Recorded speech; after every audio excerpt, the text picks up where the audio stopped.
السلام عليكم ورحمة الله وبركاته، والصلاة والسلام على سيدنا محمد وعلى آله وأصحابه أجمعين. جماعة الخير، أهلا بكم في فيديو جديد. قبل ما نبدأ صلوا على سيدنا محمد عليه الصلاة والسلام، عليه أفضل الصلاة والسلام.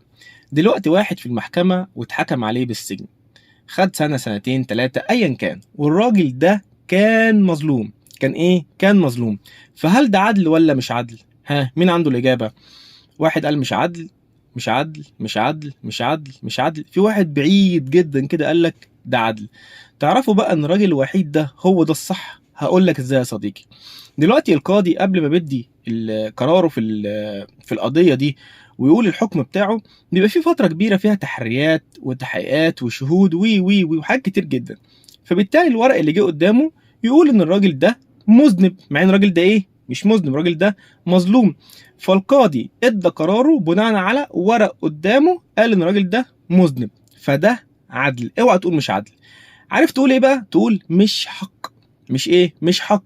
لان ده عدل بس مش حق. الحق فين؟ الحق عند الله سبحانه وتعالى الاعلى والاعلم بيه. طيب، ممكن الاتنين يجتمعوا، العدل والحق. لو الراجل مذنب واتسجن فعلا، او الراجل بريء وخد براءة.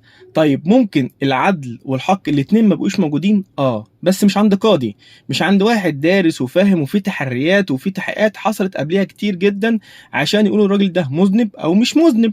دول اتنين في الشارع مثلا، واحد خبط عربية واحد فكسر له فانوسه، فراحوا موقفين واحد تالت خالص ملوش دعوه بالموضوع.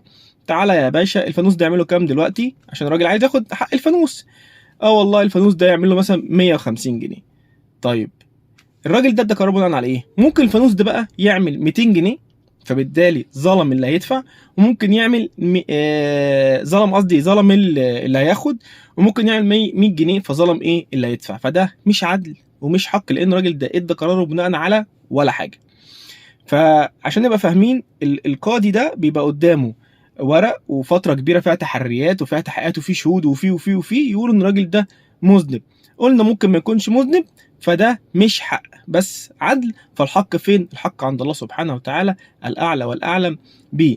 ممكن يكون مذنب ياخد براءة، فبرضه ده عدل عشان الورق اللي قدامه قال لي ده بريء، بس مش حق، لان الحق ان الراجل ده ايه؟ مذنب.